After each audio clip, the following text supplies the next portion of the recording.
prediction, but we will move on to the panel's picks of the top 17 now, and we'll bring this in. Just more visuals tonight on the ETs.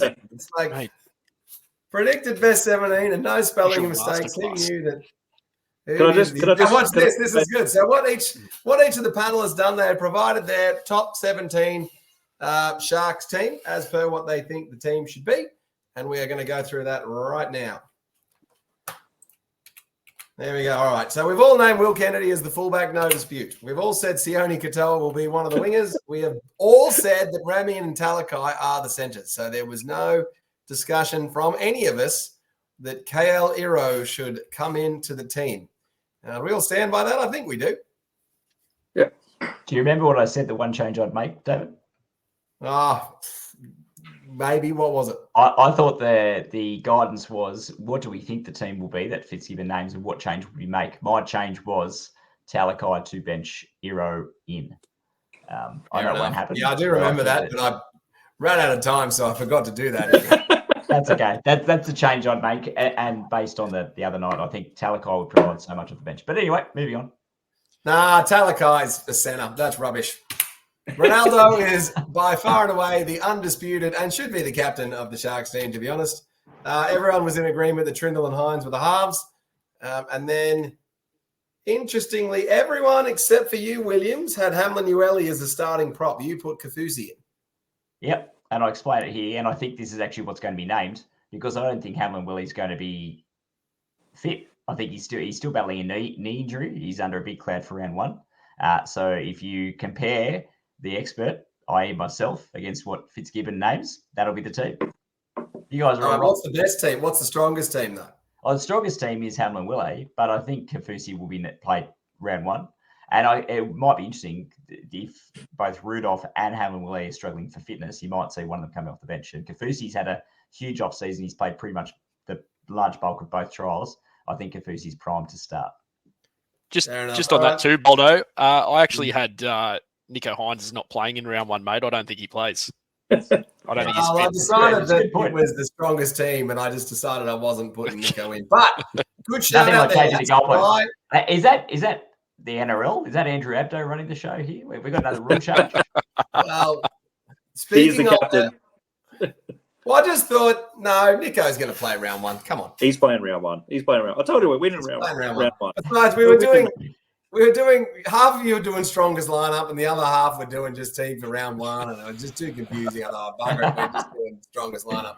But I'm working on having a physio come on to do a video for us on how serious Nico Hines' injury could be. We might put that out if I can secure that.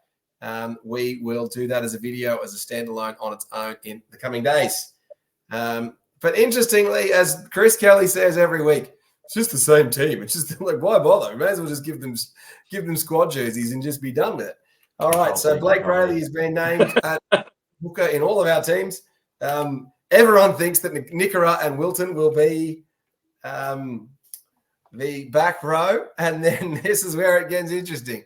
So how many of us are saying Finucane, and how many of us are saying Cam, you reckon, Lats? Yeah. I reckon one of us is saying Finucane and the rest are saying Cam. Well, no, you said Finucane.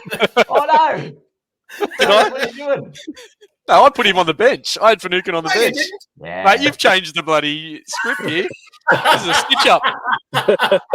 Nancy showed his colours before when he ruined my titles a while ago. So. This is a stitch-up. I'm so pleased that you have This is subliminal messaging from Boldo trying to get us to like Finucane more than McInnes. I'm so pleased that Lats and Kelly have both named Dale Finucane. That'll do me.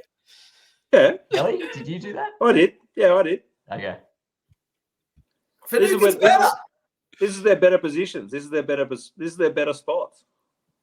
I think that's right. Then obviously all of us then had the opposite person on the bench in the number 14 spot. And then in terms of 15, all of us have named Tom Hazelwood in the strongest 17. And then it gets interesting in the last kind of two spots here. Basically, all of us except for Williams are putting – well, actually, I don't put Royce Hunt in the team either. Actually, wow. Royce Hunt and Kaufusi. Royce Hunt is very good, actually. I've got him in there. I'm not taking Williams' brother in there. Royce Hunt I starts. don't know if you got my memo. I messaged you and asked you to take Jack Williams out and put Kaufusi in. Well, I have a plan paper was to trail, mate. actually I have a check- bloody paper trail on this one. Well, my plan was to check this out before the kind of commentaries. But what are you talking about? This is clearly right. Well, I just all think. right, so do we think? So you, To be honest, sorry, mate. I think Kaufusi will get the spot more because as he's the actual only player that hasn't got his future set in stone yet. He's playing for a contract at the end of the season. So I think he'll have a huge year, Kaufusi. And I think I can see Jack Williams not getting a lot of game time and asking for a release. And I'll let him have it. well, if you just look at any of the teams here, so if you look at, let's just take my team because it'll be the one that's closest to being right. Is Royce Hunt doesn't make it? Jack Williams doesn't make it. That's a pretty handy forwards to have in your 18th and 19th position, really, isn't it? Well, see, I had Calhoun. If he's a bit of a late scratch, it's either I got Atkinson or who was the other one I put is obviously Kaufusi going with a heavy bench. I just haven't seen enough of Kay Dykes out of the number 1 jersey to see what he's done elsewhere. So if someone went down, it's going to be a big reshuffle. I don't know if a 6 or a 7 goes down. If Kay can fill that spot, he probably can. He's probably pretty handy, but whether he's that kind of guy, where I think Atkinson goes from 1 to 7. So You're right. I had Atkinson as my 17th in case Calhoun's a late scratch.